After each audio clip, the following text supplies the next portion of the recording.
Hello every one.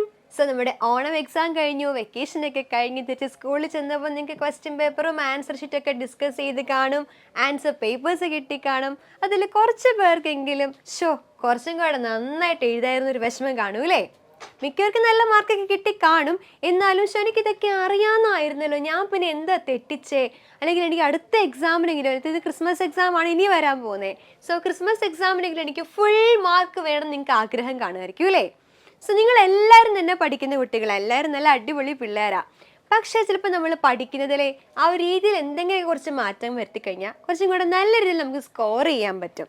So ഇന്നത്തെ ഈ വീഡിയോയ്ക്കകത്ത് നമുക്ക് എങ്ങനെ പഠിക്കാം, അല്ലെങ്കിൽ പഠിക്കാൻ വേണ്ടി കുറച്ച് ടിപ്സ് പറഞ്ഞു തരാൻ വേണ്ടിയാണ് മിസ് വന്നിരിക്കുന്നത്. Okay, so first of all നമുക്കുണ്ടായിരിക്കേണ്ട ഒരു അംബീഷനാണ്. ഓക്കെ, നമ്മൾ പഠിക്കുമ്പോൾ നമ്മൾ എന്തിനാണ് പഠിക്കുന്നത്, എന്തിനു വേണ്ടിയാണ് പഠിക്കുന്നത്? ചുമ്മാ പേരൻസിന് വേണ്ടിയാണോ പഠിക്കുന്നത്, അല്ലെങ്കിൽ നമ്മൾ ടീച്ചേഴ്സിന് വേണ്ടിയാണോ പഠിക്കുന്നത്? അല്ല, നമ്മൾ നമുക്ക് വേണ്ടി തന്നെയാണ് പഠിക്കേണ്ടത്. അല്ല, എനിക്ക് എന്തെങ്കിലുമൊക്കെ ആകണം, എനിക്ക് ഇന്ന സാധനം നേടണം, അങ്ങനെ ഒരു ലക്ഷ്യം, ഒരു സ്ട്രോങ് ഡിസയർ നമുക്കുണ്ടായിരിക്കണം. സോ ഒരു അംബീഷൻ എന്താണെങ്കിലും ഉണ്ടായിരിക്കണം. അല്ലെങ്കിൽ നമുക്ക് പറയാം ഗോൾ എന്ന് വേണമെങ്കിലും പറയാം. ഒരു ഷോർട്ട് ടേം ഗോളും വേണം, ലോങ് ടേം ഗോളും വേണം. ലോങ് ടേം എന്ന് പറയുമ്പം എനിക്കിപ്പോൾ ഡോക്ടർ ആകണം, അല്ലെങ്കിൽ എഞ്ചിനീയർ ആകണം, ടീച്ചർ ആകണം, ഇതൊക്കെ നമ്മുടെ ലോങ് ടേം ഗോളാണ്. ആ ലോങ് ടേം ഗോളിലേക്ക് നമ്മളെ എത്താൻ സഹായിക്കുന്നതാണ് ഷോർട്ട് ടേം ഗോൾ. ഈ ഷോർട്ട് ടേം ഗോളായിട്ട് നമുക്ക് നമ്മുടെ ക്രിസ്മസ് എക്സാമിന് ഫുൾ മാർക്ക് വാങ്ങുന്ന കാര്യം എടുക്കാം.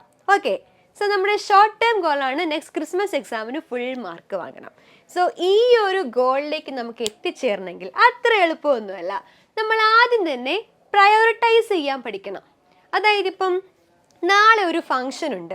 ഓക്കെ, നാളെ കഴിഞ്ഞ് നമുക്ക് മോഡൽ എക്സാമും ആണ്. അപ്പോൾ നമുക്ക് ഉറപ്പായിട്ടും ഫംഗ്ഷന് പോകാനായിട്ട് കുറച്ച് ആഗ്രഹങ്ങളൊക്കെ കാണും. പക്ഷെ ഓർക്കണം, നാളെ കഴിഞ്ഞ് നമുക്ക് മോഡൽ എക്സാം ആണ്.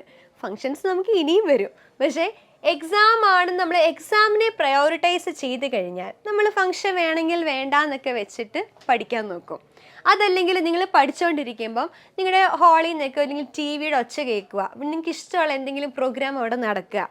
ഓക്കെ, സോ നമുക്ക് ചെറുതായിട്ടൊരു ഡിസ്ട്രാക്ഷനൊക്കെ ഫീൽ ചെയ്യും. അതൊന്ന് പോയി കണ്ടാലോ, അല്ലെങ്കിൽ കുറച്ച് നേരം പഠിത്തം മാറ്റി വെച്ചിട്ട് അത് പോയി കണ്ടിട്ട് തിരിച്ച് വന്നാലോ എന്നൊക്കെ തോന്നും.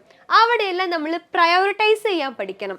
നമ്മുടെ മൈൻഡിൽ നമ്മുടെ അംബീഷൻ അല്ലെങ്കിൽ ഗോൾ ഉണ്ടായിരിക്കണം. യെസ്, എനിക്ക് എക്സാമിന് എന്താണെങ്കിലും, അല്ലെങ്കിൽ അടുത്ത എക്സാമിന് എനിക്ക് എന്താണെങ്കിലും ഫുൾ മാർക്ക് വാങ്ങണം. സോ ഇങ്ങനെയുള്ള ഓബ്സ്റ്റക്കിൾസിനെയൊക്കെ നമുക്ക് ഈസി ആയിട്ട് കട്ട് ചെയ്യാൻ പറ്റണം.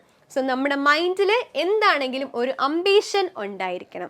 അതിനുവേണ്ടി നമുക്ക് സ്ട്രോങ് ഡിറ്റർമിനേഷനും വേണം, ഹാർഡ് വർക്ക് ചെയ്യാൻ റെഡി ആവുകയും ചെയ്യണം. ഹാർഡ് വർക്കിനേക്കാളും കുറച്ചും കൂടെ മിസ് പറയുകയാണെങ്കിൽ സ്മാർട്ട് വർക്ക് ചെയ്യാൻ റെഡി ആയിരിക്കണം.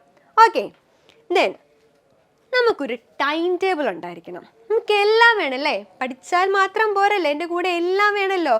കഴിക്കണം, ഉറങ്ങണം, എക്സ്ട്രാ കരിക്കുലർ ആക്ടിവിറ്റീസ് വേണം, ബാക്കിയുള്ളവരൊക്കെ ആയിട്ട് കമ്മ്യൂണിക്കേറ്റ് ചെയ്യണം, പിന്നെ സോഷ്യൽ മീഡിയയിലൊക്കെ നമ്മൾ കുറേയൊക്കെ ഇപ്പം ഭയങ്കര ആക്റ്റീവാണ്. എല്ലാം കുറച്ച് വേണം. സോ ഇതെല്ലാം നമ്മൾ കൃത്യമായിട്ട് സെറ്റ് ചെയ്യണം. ഇത് സെറ്റ് ചെയ്തിട്ട് വേണം ഇതെല്ലാം യൂസ് ചെയ്യാനായിട്ട്. ഇപ്പം നമുക്കൊരു ഹെൽത്തി ആയിട്ടുള്ളൊരു റൊട്ടീൻ ഉണ്ടായിരിക്കണം. ഇപ്പം നമ്മളിപ്പോൾ ന്യൂ ഇയർ ഒക്കെ ആകുമ്പോഴത്തേക്കിനും ആ ന്യൂ ഇയർ റെസൊല്യൂഷനായിട്ട് ഞാൻ നാളെ തൊട്ട് അടിപൊളിയാകുവാണ്, ടൈം ടേബിളൊക്കെ സെറ്റ് ചെയ്തിട്ട് ഇനി തൊട്ട് ഞാൻ ഇങ്ങനെ പോകുള്ളൂ എന്നൊക്കെ നമ്മളെപ്പോഴും പറയാറുണ്ട്. പക്ഷേ മാക്സിമം വൺ വീക്ക് വരെ പോകാറില്ല അല്ലേ, അത്ര നമ്മൾ കൊണ്ടുപോകാറില്ല. സോ അങ്ങനെ ചെയ്യാതെ ഒരു ടൈം ടേബിൾ നമ്മൾ കൃത്യമായിട്ട് സെറ്റ് ചെയ്യണം. അതനുസരിച്ച് നമ്മൾ ഫോളോ ചെയ്യുകയും ചെയ്യണം. ഓക്കെ, ദെൻ നമ്മൾ ചെയ്യേണ്ട കാര്യം ലവ് ലേണിംഗ്. നമ്മൾ ഇഷ്ടപ്പെട്ട് വേണം പഠിക്കാൻ, കഷ്ടപ്പെട്ട് പഠിക്കല്ല, ഇഷ്ടപ്പെട്ട് പഠിക്കണം. എന്ത് കാര്യങ്ങളാണെന്നെങ്കിലും നമ്മളൊരു ക്ലാസ്സിൽ പോയിരിക്കുകയാണ്, ഒരു മിസ് ക്ലാസ്സിലേക്ക് വരുമ്പോഴത്തേക്കിനും ഇന്നെന്തോ പുതിയത് പഠിക്കാൻ പോവുക, ആ ഒരു ക്യൂരിയോസിറ്റി നമുക്കുണ്ടായിരിക്കണം. ഇന്ന് ഞാൻ എന്താ പഠിക്കാൻ പോകുന്നത്, ഇന്ന് പുതിയതായിട്ട് ഞാൻ എന്താണ് നേടാൻ പോകുന്നത്, അങ്ങനെ ഒരു നോളജ് നേടാനായിട്ട് നമുക്കൊരു ഇഷ്ടം വേണം. അതിനാദ്യം എന്ത് ചെയ്യണം, നമ്മളെ പഠിപ്പിക്കുന്ന ടീച്ചേഴ്സിനെ നമ്മൾ ഇഷ്ടപ്പെടണം, നമ്മൾ സബ്ജക്റ്റിനെയും ഇഷ്ടപ്പെട്ട് തുടങ്ങണം. ഇപ്പം മിസ്സിൻ്റെ കേസ് പറയുകയാണെന്നുണ്ടെങ്കിൽ മിസ്സിൻ്റെ മെയിൻ സബ്ജക്റ്റ് കെമിസ്ട്രിയാണ്. മെയിൻ കെമിസ്ട്രിയിലേക്ക് വരാനുള്ള കാരണം മിസ്സിൻ്റെ ഹൈസ്കൂളിൽ പഠിപ്പിച്ച മിസ്സിനെ ഇഷ്ടമായിരുന്നു, ഹയർ സെക്കൻഡറി പഠിപ്പിച്ച മിസ്സുമാരെ ഇഷ്ടമായിരുന്നു. അവരോടുള്ളൊരു ഇഷ്ടം തന്നെയാണ് ഈ ഒരു സബ്ജക്റ്റിലേക്ക് മിസ്സിനെ ലീഡ് ചെയ്തത്. സോ നമ്മുടെ ടീച്ചേഴ്സിനെ ഇഷ്ടപ്പെടണം, നമ്മുടെ സബ്ജക്റ്റിനെ ഇഷ്ടപ്പെടണം. അപ്പം നമുക്കൊരിക്കലും ലേണിംഗ് എന്ന് പറയുന്ന പ്രോസസ്സ് ബോറായിട്ട് തോന്നില്ല, ഭയങ്കര ഇൻട്രസ്റ്റിംഗ് ആയിട്ട് തോന്നും. അപ്പം നമ്മൾ ഇനി തൊട്ട് ഇഷ്ടപ്പെട്ട് പഠിക്കാൻ തുടങ്ങണം. ഇത് പഠിക്കണമല്ലോ, ഇത്രയും ഉണ്ടല്ലോ, അങ്ങനെ ഓർത്ത് പഠിക്കാതെ കുറച്ച് പുതിയ കാര്യങ്ങൾ ഞാൻ പഠിക്കാൻ പോവാണ്, ആ മൈൻഡ് ആയിരിക്കണം നമ്മൾ പഠിക്കാതിരിക്കുമ്പോൾ. ഓക്കെ, ദ നെക്സ്റ്റ് വൺ, നമ്മുടെ അസൈൻമെൻറ്റ്സും ഹോംവർക്കും എല്ലാം അപ്പം തന്നെ ചെയ്ത് പോവുക. നാളെ നീളെ നമ്മളിത് ഇങ്ങനെ പെൻഡിങ് വെച്ച് കഴിഞ്ഞാൽ പിന്നെ നമുക്ക് ഭയങ്കര മടിയാകും. പിന്നെ ഇതൊരു മല പോലെ കുന്നുകൂടാൻ തുടങ്ങും. പിന്നെ നമ്മൾ ആ ഒരു പരിപാടി ഇതിനി വേണ്ട, ഇനി നോക്കിയിട്ട് കാര്യമില്ല, ആ ഒരു മൈൻഡാവും. സോ നമുക്ക് തരുന്ന അസൈൻമെൻറ്റ്സും ഹോംവർക്കും എല്ലാം അപ്പം തന്നെ ചെയ്തു പോകണം. ഒരിക്കലും നമ്മളത് പെൻഡിങ് ഇടല്ലേ. ഇനി നമ്മുടെ നെക്സ്റ്റ് പോയിന്റ്, നമ്മൾ ഡെയിലി പഠിക്കുക. എല്ലാ ദിവസവും നമ്മൾ പഠിക്കണം. സോ ഡെയിലി പഠിക്കുക. അതുപോലെ തന്നെ നമ്മുടെ വീക്കെൻഡ്സ് നമ്മൾ റിവൈസ് ചെയ്യാൻ വേണ്ടി യൂസ് ചെയ്യുക. ഇപ്പം നമ്മൾ യൂഷ്വലി കഴിഞ്ഞ ആഴ്ച പഠിച്ച സാധനം ഈ ആഴ്ച ചോദിച്ചാൽ നമുക്ക് അറിയത്തില്ലായിരിക്കും, ഓർക്കുന്നില്ലായിരിക്കും അല്ലേ. അതുപോലെയാണ് നമുക്ക് ഷോർട്ട് ടേം മെമ്മറി ഉണ്ട്, ലോങ് ടേം മെമ്മറി ഉണ്ട്. നമ്മൾ ഇപ്പം പഠിക്കുന്ന കാര്യം നമ്മുടെ ഷോർട്ട് ടേം മെമ്മറിയിൽ കയറി നിൽക്കും. അത് നമുക്ക് ഇന്ന് അല്ലെങ്കിൽ മാക്സിമം നാളെ വരെ നമ്മുടെ തലയിൽ കാണും. നമ്മളോട് ചോദിച്ച് നമുക്ക് പെട്ടെന്ന് ആൻസർ പറയാൻ പറ്റും.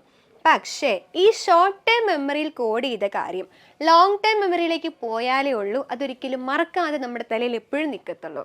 അതിന് നമ്മൾ മസ്റ്റായിട്ട് ചെയ്യേണ്ട കാര്യമാണ് റിവിഷൻ. സോ നമ്മൾ ഡെയിലി പഠിക്കാൻ വേണ്ടി എടുക്കുക. ഡെയിലി ഡേയ്സ് അല്ലെങ്കിൽ വീക്ക് ഡേയ്സ് നമ്മൾ പഠിക്കാൻ വേണ്ടി യൂസ് ചെയ്യുക. ആൻഡ് സാറ്റർഡേ സൺഡേ ഉണ്ടല്ലോ, അത് നമ്മൾ റിവിഷന് വേണ്ടി യൂസ് ചെയ്യുക. ഇങ്ങനെ കണ്ടിന്യൂസ് നമ്മൾ റിവൈസ് ചെയ്യുമ്പോഴത്തേക്കിനും ഫൈനലി നമ്മുടെ ലോങ് ടേം മെമ്മറിയിൽ അത് കോഡ് ചെയ്യും. പിന്നെ നമ്മളത് ഒരിക്കലും മറക്കത്തില്ല. ദെൻ നമ്മൾ ഓർക്കേണ്ട ഒരു കാര്യമാണ് നമ്മൾ ക്വസ്റ്റ്യൻ ചെയ്യാൻ തുടങ്ങണം. നമ്മൾ പഠിക്കുന്ന ഒരു കാര്യം മനസ്സിലായില്ല എന്നുണ്ടെങ്കിൽ അത് ചോദിക്കാതിരിക്കല്ലേ. അത് നമ്മുടെ ഫ്രണ്ട്സിനോടാവട്ടെ, ടീച്ചേഴ്സിനോടായിക്കോട്ടെ, അല്ലെങ്കിൽ മെൻറ്റേഴ്സിനോടായിക്കോട്ടെ, അതെന്താ അങ്ങനെ വന്നേ, അതെന്തുകൊണ്ടാണ് അവിടെ അങ്ങനെ സംഭവിച്ചേ, ഇങ്ങനെ ആകാൻ പറ്റില്ലായിരുന്നോ, അങ്ങനെയൊക്കെ നമ്മൾ ചോദിക്കാൻ തുടങ്ങണം. നമ്മൾ ഒരു ക്വസ്റ്റ്യനിങ് മൈൻഡ് നമ്മുടെ ഉള്ളിൽ ഉണ്ടായിരിക്കണം. അത് അയ്യോ അവരെന്ത് വിചാരിക്കും, ഇവരെന്നെപ്പറ്റി എന്ത് വിചാരിക്കും എന്നോർത്ത് മിണ്ടാതിരിക്കരുത്. ക്വസ്റ്റ്യൻ ചെയ്യാൻ നമ്മൾ തുടങ്ങണം. ഓക്കെ, ഇത് നമ്മൾ ചെയ്യേണ്ട കാര്യമാണ് പ്രീവിയസ് ഇയർ ക്വസ്റ്റ്യൻ പേപ്പേഴ്സ് നമ്മൾ എപ്പോഴും റെഫർ ചെയ്യണം. എസ്പെഷ്യലി നമ്മൾ എക്സാം ഒക്കെ ആകാറാകുമ്പോഴത്തേക്കിനും നമ്മുടെ ആ ടെക്സ്റ്റിലുള്ളത് ഫുൾ കംപ്ലീറ്റ് ചെയ്തതിന് ശേഷം പ്രീവിയസ് ഇയർ ക്വസ്റ്റ്യൻ പേപ്പേഴ്സ് നമ്മൾ നോക്കണം. സോ നമുക്ക് ആദ്യമൊക്കെ കുറച്ച് തെറ്റുകളൊക്കെ വരുമായിരിക്കും അല്ലേ, കുറച്ച് തെറ്റൊക്കെ വരുമായിരിക്കും, കുഴപ്പമില്ല. തെറ്റുകളിൽ നിന്നാണല്ലോ നമ്മൾ പഠിക്കുന്നത്. Practice can make a man perfect എന്നല്ലേ പറയാ. സോ നമുക്ക് എത്രത്തോളം ക്വസ്റ്റ്യൻസ് ചെയ്ത് നോക്കാൻ പറ്റുമോ അത്രത്തോളം ക്വസ്റ്റ്യൻസ് നമ്മൾ ചെയ്ത് നോക്കണം. ഇപ്പം ചില ക്വസ്റ്റ്യൻസൊക്കെ നമ്മൾ ഓർക്കുമായിരിക്കില്ലേ, എക്സാം ഹാളിൽ ഇരിക്കുമ്പോൾ അത് അറിയത്തില്ലായിരിക്കും. പക്ഷേ വീട്ടിൽ വന്ന് നോക്കുമ്പോഴത്തേക്കിനും അയ്യോ ഇത് ഇത്ര എളുപ്പമായിരുന്നു, ഈ സാധനം എനിക്ക് അറിയായിരുന്നല്ലോ, ഈ ഇക്വേഷൻ ആയിരുന്നു, ഇത്ര ഈസി ആയിരുന്നല്ലോ എന്നൊക്കെ നമ്മൾ ഓർക്കും. അപ്പോൾ ഇത് എന്തുകൊണ്ടാണ്? നമ്മുടെ പ്രാക്ടീസ് കുറവ് കൊണ്ടാണ് നമുക്ക് ആ ഒരു പ്രശ്നം വരുന്നത്. സോ നമുക്ക് എത്രത്തോളം ക്വസ്റ്റ്യൻസ് ചെയ്ത് നോക്കാൻ പറ്റുമോ അത്രത്തോളം ക്വസ്റ്റ്യൻസ് ചെയ്ത് നോക്കണം. അപ്പോൾ ഒരു ക്വസ്റ്റ്യൻ എങ്ങനെ ചോദിച്ചാലും, ഡയറക്റ്റായിട്ട് ചോദിച്ചാലും ഇൻഡയറക്റ്റ് ആയിട്ട് ചോദിച്ചാലും നിങ്ങൾക്കത് ആൻസർ ചെയ്യാൻ പറ്റും.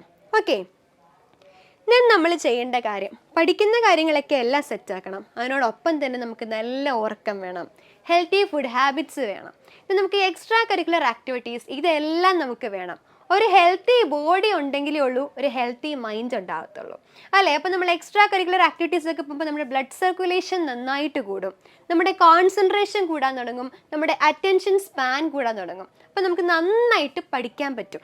ഇപ്പം നമ്മൾ ഒരു 45 മിനിറ്റ്സ് ആണ് നമുക്ക് നന്നായിട്ടിരുന്ന് പഠിക്കാൻ പറ്റുന്ന ടൈം എങ്കിൽ നമ്മുടെ ബ്ലഡ് സർക്കുലേഷനൊക്കെ നന്നായിട്ട് കൂടുകയെന്നുണ്ടെങ്കിൽ ആ 45 എന്നുള്ളത് 1 അവർ അല്ലെങ്കിൽ 1.5 അവർ ഒക്കെ നമുക്ക് കൂട്ടാൻ പറ്റും. സോ നമുക്ക് എല്ലാ കാര്യങ്ങളും എല്ലാം നമുക്ക് വേണം. സോ അതിനാദ്യം തന്നെ എന്ത് ചെയ്യണം, ഒരു ടൈം ടേബിൾ ഉണ്ടാക്കുന്ന കാര്യം മറക്കരുത്. എല്ലാത്തിനും പ്രോപ്പർ ടൈം നമ്മൾ ഫിക്സ് ചെയ്യണം. സോ ഈ കാര്യങ്ങളൊക്കെ നിങ്ങൾക്ക് ഇന്ന് സെറ്റ് ആക്കുകയാണെന്നുണ്ടെങ്കിൽ നിങ്ങൾ നോക്കിക്കോ, ക്രിസ്മസ് എക്സാമിന് ഈ ഓണം എക്സാമിനേക്കാളും സൂപ്പർ മാർക്ക് നിങ്ങൾക്ക് വാങ്ങിക്കാൻ പറ്റും. ഓക്കെ, സോ മിസ്സിൻ്റെ കുറച്ച് എക്സ്പീരിയൻസും അറിവുകളും വെച്ചിട്ടാണ് നിങ്ങൾക്ക് പറയുന്നത്. സോ നിങ്ങളുടെ ഫ്രണ്ട്സിനൊക്കെ ഇത് ഹെൽപ്ഫുൾ ആയിരിക്കും. സോ ഫ്രണ്ട്സിനൊക്കെ അയച്ചു കൊടുക്കുക. എന്നിട്ട് ഇത് നിങ്ങൾക്ക് എത്രത്തോളം ഈ വീഡിയോ ഹെൽപ്ഫുൾ ആയി നിങ്ങളൊന്ന് കമൻറ്റും ചെയ്യുക. ഓക്കെ, അപ്പോൾ ഇനി ക്രിസ്മസ് എക്സാമിന് ഫുൾ മാർക്ക് തന്നെ വാങ്ങിക്കണം. ഓക്കെ, എൻട്രൻസ് സംബന്ധമായ വാർത്തകളും അപ്ഡേഷനുകളും ഏറ്റവും വേഗം ആധികാരികമായി അറിയാൻ ബ്രില്യൻറ്റ് സ്റ്റഡി സെന്റർ പാല യൂട്യൂബ് ചാനൽ സബ്സ്ക്രൈബ് ചെയ്യുക, ബെൽ ഐക്കൺ അമർത്തുക, ഈ വീഡിയോ മറ്റു സുഹൃത്തുക്കളിലേക്കും മാക്സിമം ഷെയർ ചെയ്യുക.